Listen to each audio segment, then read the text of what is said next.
नमस्कार, मैं हूं अश्विनी कुमार मिश्र। एक छोटा सा घर हर एक का सपना होता है।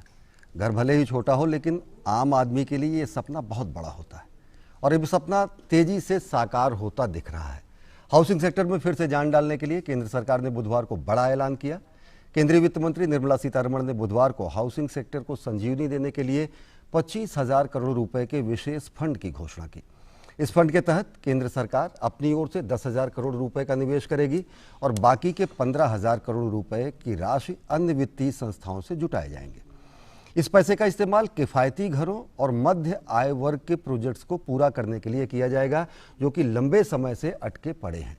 उम्मीद है कि देश के कई शहरों में 1600 से ज़्यादा अधूरे पड़े प्रोजेक्ट्स पूरे किए जाएंगे, यानी करीब 4,58,000 या 4,60,000 नए मकान बनेंगे। सरकार की इस कोशिश है कि जिन लोगों ने अपने घर बुक करा लिए हैं उन्हें घर मिल जाए और इसके साथ ही कर्ज में डूबी हुई हाउसिंग कंपनियों को भी राहत पहुंचाने के लिए विशेष खिड़की योजना, विंडो सिस्टम शुरू की जाएगी, जिससे ये कंपनियां न केवल अपनी परियोजनाओं को पूरा करके आम आदमी के हितों को पूरा करें, बल्कि ईमानदारी से काम करते हुए अपनी माली हालत सही करें और अर्थव्यवस्था को भी बेहतर करें। कैसे साकार होगा अपने घर का सपना, आज हम इसी विषय पर विशेष चर्चा करेंगे। हमारे साथ दो खास मेहमान हैं। हमारे साथ हैं जयश्री कुरूप जी, जो कि रियल एस्टेट मामलों की खास जानकार हैं, और हमारे साथ हैं शिशिर सिन्हा जी, जो कि वरिष्ठ आर्थिक पत्रकार हैं। हम चर्चा करेंगे अपने खास मेहमानों से, लेकिन आइए पहले देखते हैं कि क्या कुछ खास है सरकार के इस अहम फैसले में। अधूरे पड़े प्रोजेक्ट में घर खरीदारों के लिए कैबिनेट का फैसला बड़ी राहत लेके आया है। मोदी सरकार ने रियल एस्टेट में अटकी परियोजनाओं को पूरा करने के लिए बड़ा ऐलान किया है। कैबिनेट की मीटिंग में लिए गए फैसले में रियल एस्टेट की रुकी हुई परियोजनाओं की मदद के लिए 10,000 करोड़ रुपए के फंड को मंजूरी दी गई है। वित्त मंत्री निर्मला सीतारमण ने बुधवार को पत्रकारों को बताया कि देश भर में 1600 अधूरे प्रोजेक्ट में करीब 4.58 लाख घर या फ्लैट अटके पड़े थे। इसलिए सरकार रियल एस्टेट में जान फूंकने के लिए 25,000 करोड़ रुपए का निवेश करने जा रही है। इसमें SBI, LIC भी बंद पड़ी परियोजनाओं में पैसा लगाएंगी। What we've come up now is a special window which is to be structured as an alternative investment fund, as an AIF, which will pool all these investments. Government gives 10,000 crores. We've already spoken with, say, institutions like the SBI, LIC and so on, who together will also put in money, which I think will touch 25,000 crores. Delhi NCR समेत देश भर के अधूरे पड़े project को इस fund से मदद दी जाएगी। खास बात यह है कि NPA और NCLT वाले रियल एस्टेट प्रोजेक्ट भी इसके दायरे में आएंगे। As to how they will benefit if NCLT, those projects which have already gone into NCLT are also brought in here. So that is why we had to spend a lot of time with the banks and with the Reserve Bank also. Now we are glad to say that we have come up very clearly, keeping in mind all those projects which are largely in, I'm not excluding anything, but all those projects which are largely in affordable and middle income category, presence of large number of home buyers, those projects which have been stalled for any number of years, but whose net worth is positive, will all be now finding relief. गौरतलब है कि real estate संकट पिछले कुछ समय से कई चुनौतियों से जूझ रहा है, जिसमें लाखों लोगों के घर का सपना पूरा नहीं हो पा रहा था। अब सरकार द्वारा किए गए इस ऐलान के बाद देश भर के लाखों खरीदारों को आशियानों का इंतजार आने वाले समय में खत्म हो सकता है। शैलेंद्र मिश्र के साथ ऋषि कुमार, DD न्यूज, दिल्ली। तो इंतज़ार खत्म होगा, घर का सपना साकार होगा। हमारे साथ दो खास मेहमान हैं। जयश्री कुरूप जी, जो कि रियल एस्टेट मामलों की जानकार हैं। हमारे साथ हैं शिशिर सिन्हा जी, जो कि वरिष्ठ आर्थिक पत्रकार हैं। सबसे पहले जयश्री जी, आपसे जानना चाहेंगे कि जिस तरीके से कहा जा रहा है कि घर का सपना साकार होगा, कितना बड़ा, कितना अहम कदम मानती हैं, ख़ास तरीके से उपभोक्ता के लिए, जो कि काफ़ी हताश थे, निराश थे और उनको लग रहा था कि वो कहीं ठगे गए हैं। वो भाव तो दूर होगा ही, कितनी जल्दी ये अमली जामा पहनता हुआ दिखता है, कितना महत्वपूर्ण उपभोक्ता की नज़र में? देखिए, बहुत सारे कानून बने हैं जैसे इस प्रॉब्लम को सॉर्ट आउट करने के लिए, मगर यही था कि फंड कहाँ से आएगा। हम कई दिनों से यही चर्चा कर रहे हैं कि ये फंड कहाँ से आएगा। शुरुआत के लिए फंड चाहिए, उसके बाद एक साइकिल ऑफ फाइनेंस शुरू हो जाता है, और ये स्ट्रेस फंड वही है। ये एक किक स्टार्ट कर देता है, और इससे क्या होगा कि जो प्रोजेक्ट, मान लीजिए एक प्रोजेक्ट में 15 टावर्स हैं, उसमें से 2 टावर्स खत्म होने को आए हैं, वो 80% कंप्लीट है, उसी को सबसे पहले फंड दिया जाएगा। उससे क्या होगा, और ये उन्हीं प्रोजेक्ट्स को दिया जाएगा जिसमें रिसीवेबल्स हैं, जो अनसोल्ड इन्वेंट्री है, कंज्यूमर रिसीवेबल्स हैं, जो जिसमें एक्सेस लैंड है जिसको लिक्विडेट किया जा सकता है, जिससे पैसा आने की उम्मीद है।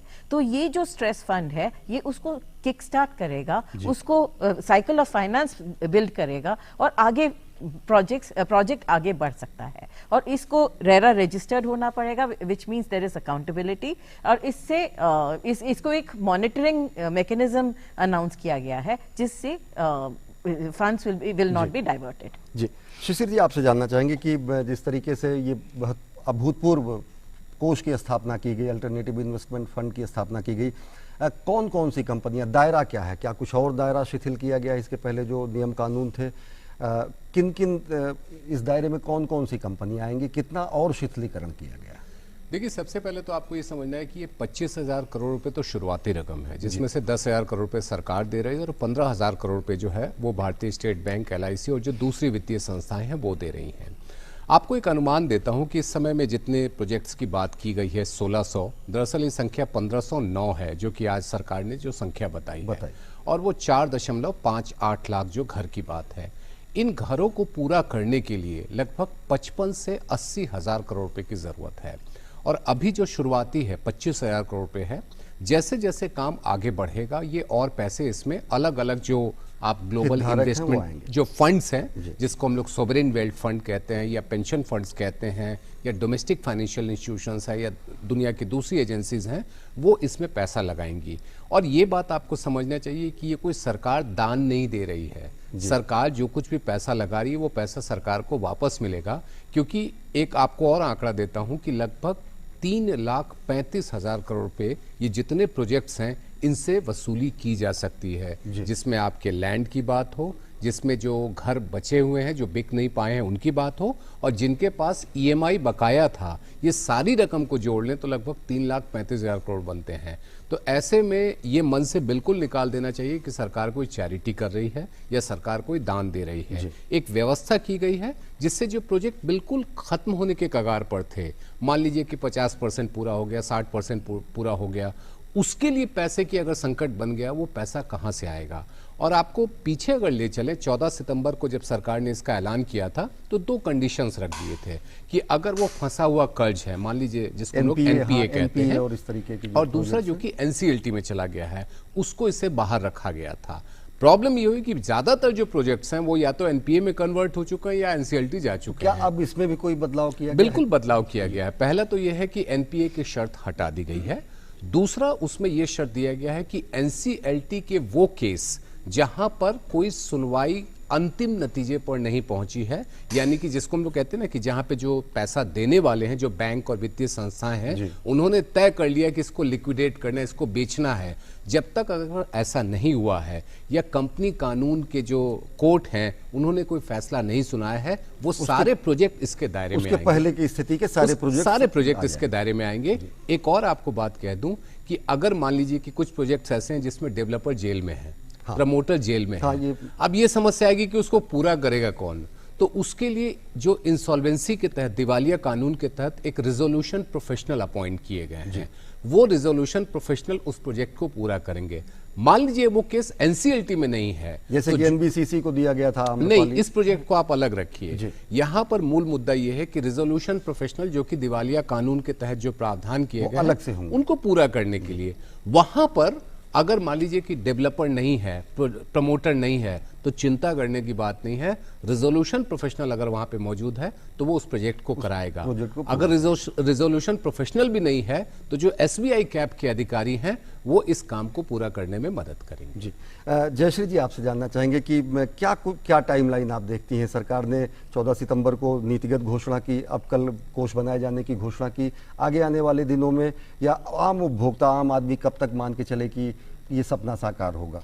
देखिए, वाल एक डेट नहीं दिया गया है, सरकार ने ये आश्वासन दिया है कि एट द अर्लीस्ट ये शुरू हो जाएगा। अभी तक बहुत सारा ग्राउंड वर्क हो चुका है और जैसे ही ये फंड निकलेगा the project can move forward. तो एक स्पेसिफिक डेट तो नहीं दिया है, मगर गवर्नमेंट का इंटेंट बहुत क्लियर है कि जितनी जल्दी हो सके गेट द प्रोजेक्ट्स मूविंग। इसीलिए लगता है कि ये अगले 1-1.5 महीने में हमें दिखेगा कि प्रोजेक्ट्स आइडेंटिफाई हो रहे हैं, पैसा कैसे दिया जाए, कितना दिया जाए, वो प्रोसेस शुरू हो जाएगा। जी, शिशिर जी, अगर देखें तो आम उपभोक्ता की नज़र में बहुत सारा इसके पहले की दुविधा रही लोगों की, बहुत सारी स्थितियां रही कंपनियों की, जो गोरख धंधा टाइप की जो स्थिति थी, लोग निराश हो गए थे। बहुत ऐसे भी उपभोक्ता होंगे जिन्होंने अपनी EMI देनी बंद कर दी या हताश निराश होकर उन्होंने अपने इन्वेस्टमेंट को डूबा हुआ समझ चुके होंगे। क्या ऐसे लोगों के लिए भी आस जगती है कि जो EMI देना बंद कर चुके हैं, तो फिर अगर रिवाइवल होता उस किसी कंपनी का या किसी प्रोजेक्ट का या किसी परियोजना का, हाउसिंग का, तो वो किस तरीके से उसमें रीइंट्रोड्यूस हो सके या किस तरीके से वो भी अपने घर को हासिल कर सकेंगे? ऐसा भी क्या कुछ संभव है? बिल्कुल, देखिए, एक रिजर्व बैंक की ओर से स्पष्टीकरण हम लोग उम्मीद कर रहे हैं कि जल्दी ही जारी होगा और बाकायदा सरकार ने इस बात की घोषणा भी कल की थी। उस क्लैरिफिकेशन में यही बात है कि मान लीजिए कि आपने EMI देना बंद कर दिया तो जाहिर सी बात है कि वो अकाउंट आपका NPA बन गया, तो अब उस अकाउंट को आप दोबारा चालू कर सके, दोबारा बहाल कर सके। यहां पर हमको ये देखना है कि रिजर्व बैंक वो जो बीच की अवधि है, वो बीच की अवधि में आपको पेनल्टी देनी पड़ती है। मान लीजिए कि आपने जैसे जनवरी में आपने EMI देना बंद कर दिया, ये महीना है नवंबर का, मान लीजिए कि दिसंबर में प्रोजेक्ट की शुरुआत होती है, तो जनवरी से दिसंबर के बीच में जो पेनल्टी है या पिनल इंटरेस्ट है, उसके बारे में क्या कुछ स्थिति आएगी वो रिजर्व बैंक के क्लैरिफिकेशन से साफ होगा। लेकिन अभी की स्थिति यह है कि एक क्लैरिफिकेशन आने वाला है जिसमें यह बताया जाएगा कि आपने जिन खातों में पैसा देना बंद कर दिया था उसको दोबारा कैसे चालू कर सकते हैं, वहां पर क्या कुछ व्यवस्था होगी और जो बैंक और वित्तीय संस्थाएं हैं वो इसमें आपके लिए किस तरह की सहूलियतें दे सकती हैं। जी, जयश्री जी आपसे जानना चाहेंगे कि क्या कुछ एक मोटा मोटा आइडिया आदमी को लग सकता है या आम आदमी या उपभोक्ता को या निवेशक को कि कितने लाख रुपए तक का या कितने करोड़ तक का, जैसे कि यहाँ पे है कुछ की NCR में तकरीबन 1.5 करोड़ का, जो मुंबई में 2 करोड़ का, कोलकाता हैदराबाद में 1 करोड़ से नीचे का, किस धनराशि तक के मकान इस दायरे में आएंगे? जो मध्य आय वर्ग कहा गया है या फिर जो किफायती घरों की योजना है, कौन से घर?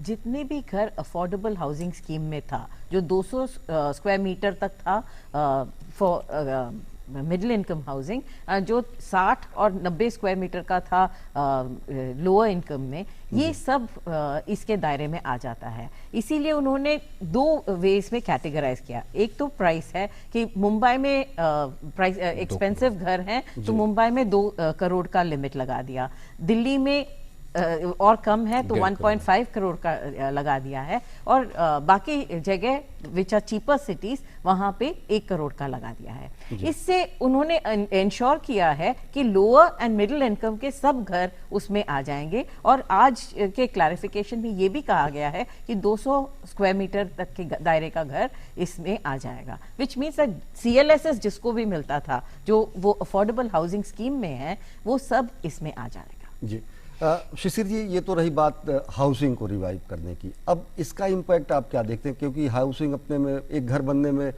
चाहे वो रोड़ी हो, ईटा हो, आयरन, स्टील, बहुत सारे ऐसे रोजगार के अवसर या बहुत सारे ऐसे बनाने वाले लोग, ये जो पूरा है, पूरा 2,500 करोड़ से 25,000, हाँ 25,000 करोड़ रुपए का ये जो कोष, ये जब बाजार में आएगा तो इसका इम्पैक्ट किस रूप में देखते हैं अर्थव्यवस्था? देखिए, एक चीज हमें समझना चाहिए कि जब एक घर बनता है ना, तो हम 4 चीज जानते हैं कि ईंट है, सीमेंट है, रेता है और आपका जिसको कहते हैं कि मजदूर है जी, मजदूर। लेकिन आपको ये बता दूं कि लगभग 450 तरह की इकोनॉमिक एक्टिविटीज हैं, आर्थिक गतिविधियां हैं जो वो कि एक घर बढ़ने में जुड़ी होती हैं। अब बढ़ई होगा, प्लम्बर होगा, बहुत दूसरे लोग बहुत होंगे। सारे। आप ये भी सोचिए कि एक तो जो घर बनाने वाला होता है वो तो मजदूर वो दिखता है, उस मजदूर की खातिरदारी के लिए भी होते हैं, उस मजदूर की सेवा के लिए भी। खातिरदारी शब्द मुझे नहीं कहना चाहिए, लेकिन जैसे उस मजदूर की जरूरतें पूरा करने के लिए, जैसे वहां पे चाय की दुकान लग जाती है, जैसे वहां पे एक छोटा सा ढाबा खुल जाता है, ये सारे भी कहीं ना कहीं घर के निर्माण से जुड़े होते हैं।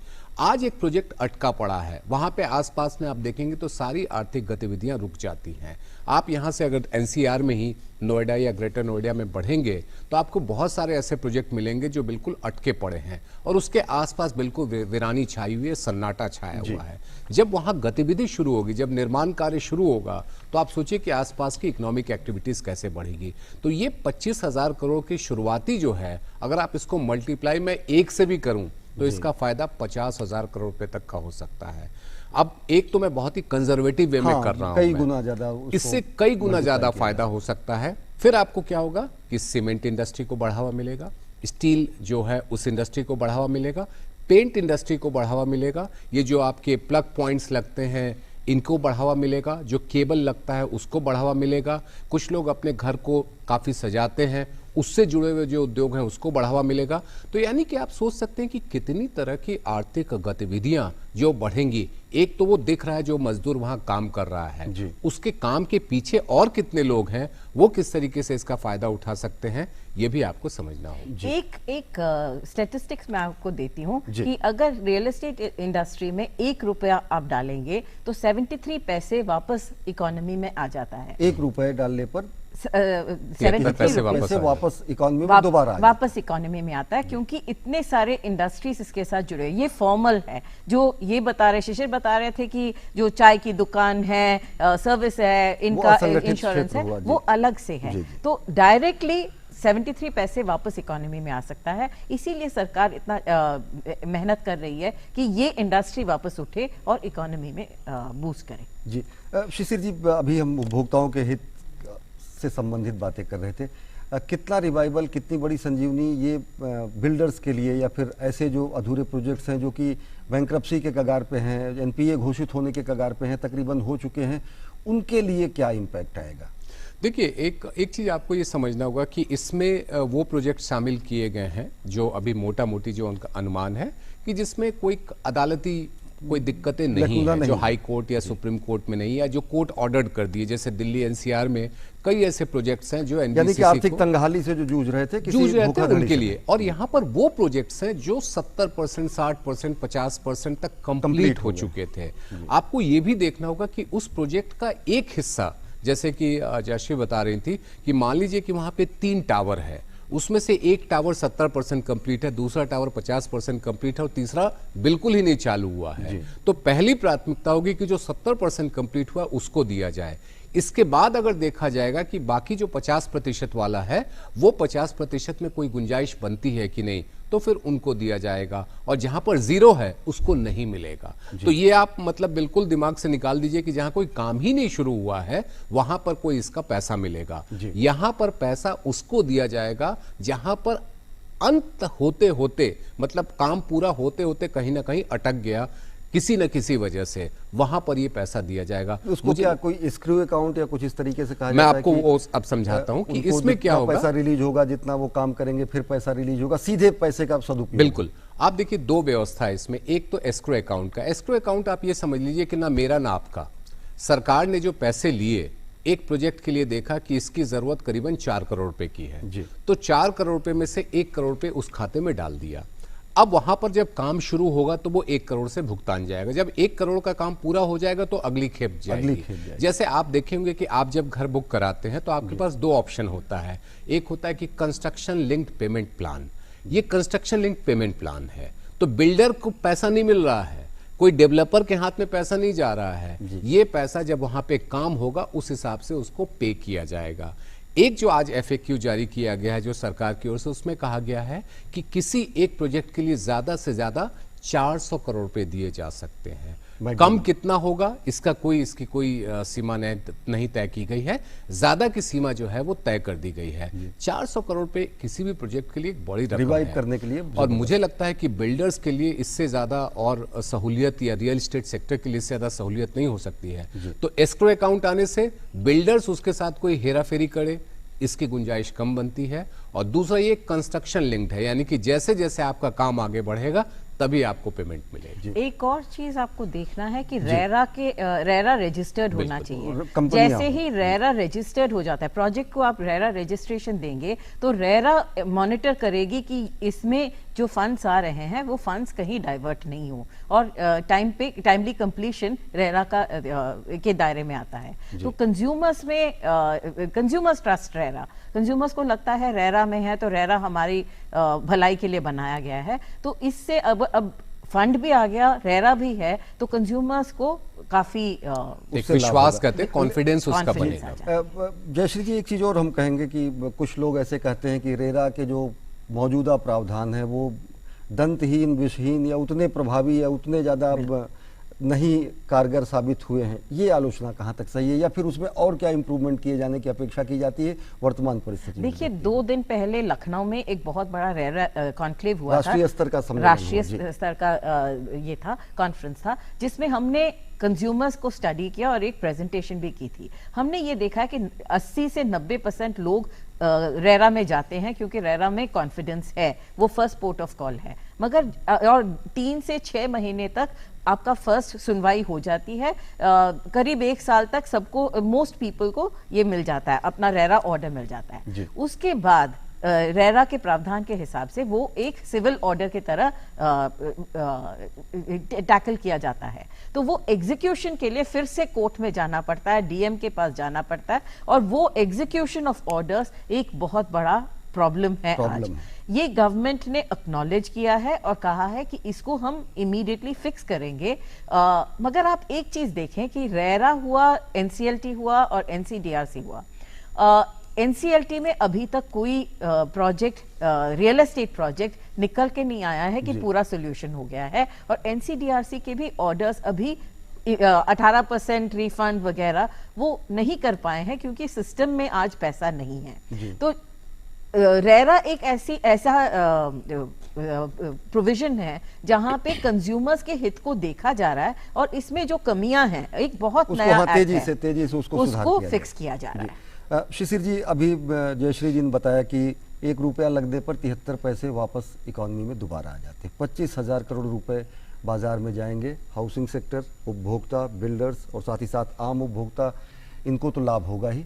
इकोनॉमी के पॉइंट ऑफ व्यू से आप क्या मान के चलते हैं कि जिस तरीके से खुदा सरकार ने और ज़्यादा बैठकें की हैं, आर्थिक सुधार के और ज़्यादा उपायों की घोषणा आने वाले दिनों में होगी, लेकिन इसका भी क्या कुछ इम्पैक्ट आप देखते हैं आने वाले दिनों में, खासकर इकोनॉमी के पॉइंट ऑफ व्यू से? देखिए, बिल्कुल रियल एस्टेट एक ऐसा सेक्टर है जिसको हम कहते हैं जॉब मल्टीप्लायर है। नौकरियां इतनी बनती है प्रत्यक्ष रूप में और अप्रत्यक्ष रूप में।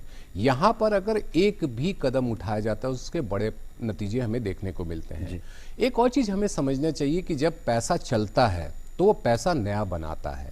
अब 73 पैसे आ गए, 73 पैसे और कितने पैसे बनाएगा ये भी हमको देखना आकलन करना चाहिए। तो हम जब जीडीपी के ग्रोथ रेट की बात करते हैं तो उसमें एक महत्वपूर्ण कारक होता है कि आपका पैसा किस तरीके से पैसा बना रहा होता है, इकोनॉमिक एक्टिविटीज किस तरीके से बढ़ रही होती है। रियल एस्टेट एक उदाहरण है जहां पर आप बड़े पैमाने पर आर्थिक गतिविधियों को बढ़ावा दे रहे होते हैं। आज हम सभी जानते हैं कि एक चुनौती का समय है। हम लोग इस समय में आर्थिक विकास दर में गिरावट की स्थिति का सामना कर रहे हैं। आने वाले दिनों में स्थिति बेहतर होने की बात की जा रही है। ये बेहतरी में 2 क्षेत्र ऐसे हैं जो बड़ा योगदान करेंगे। एक आपका रियल एस्टेट है और दूसरा ऑटोमोबाइल है। ये 2 क्षेत्र अगर आगे बढ़ते हैं तो इसका आर्थिक गतिविधि पर, अर्थव्यवस्था पर काफी अच्छा असर पड़ता है। तो अगर मान लीजिए कि ये 25,000 करोड़ तो शुरुआती है, और मैंने जैसे आपको शुरू में बताया था अभी और कि जितने ये प्रोजेक्ट्स हैं उनके लिए आपको लगभग 80,000 करोड़ रुपए की जरूरत पड़ेगी।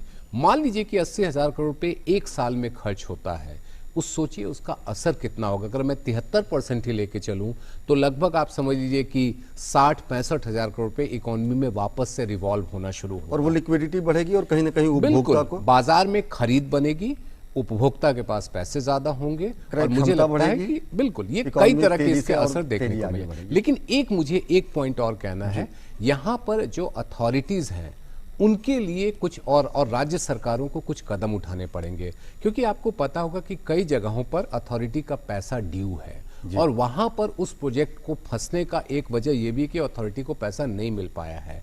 राज्य सरकारों को इसमें अपनी ओर से कुछ कदम उठाने पड़ेंगे कि वो पैसे का किस तरीके से अथॉरिटीज को और ज्यादा सशक्त बनाए, उनकी अथॉरिटीज को सशक्त बनाए और पैसे के भुगतान की व्यवस्था को, जिसको हम लोग तत्काल कहते हैं कि मोरेटोरियम कर दें, आज नहीं दे पा रहे हैं 5 साल में दीजिए, 10 साल में दीजिए, एक झटके में अगर आप लेना चाहेंगे तो वो प्रोजेक्ट के लिए एक परेशानी खड़ी कर सकता है। बहुत बहुत शुक्रिया शिशिर जी, जयश्री जी, आप आई और विस्तार से आप लोगों ने हमारे दर्शकों को बताया कि किस तरीके से घर का सपना साकार होगा और किस तरीके से इसका एक लार्जर इम्पैक्ट होगा हमारी इकॉनमी पर। बहुत बहुत शुक्रिया शिशिर जी, बहुत बहुत शुक्रिया जयश्री जी। तो इस विशेष कार्यक्रम में फिलहाल इतना ही। देश और दुनिया की ताज़ा तरीन खबरों के लिए देखते रहिए डीडी न्यूज़। नमस्कार।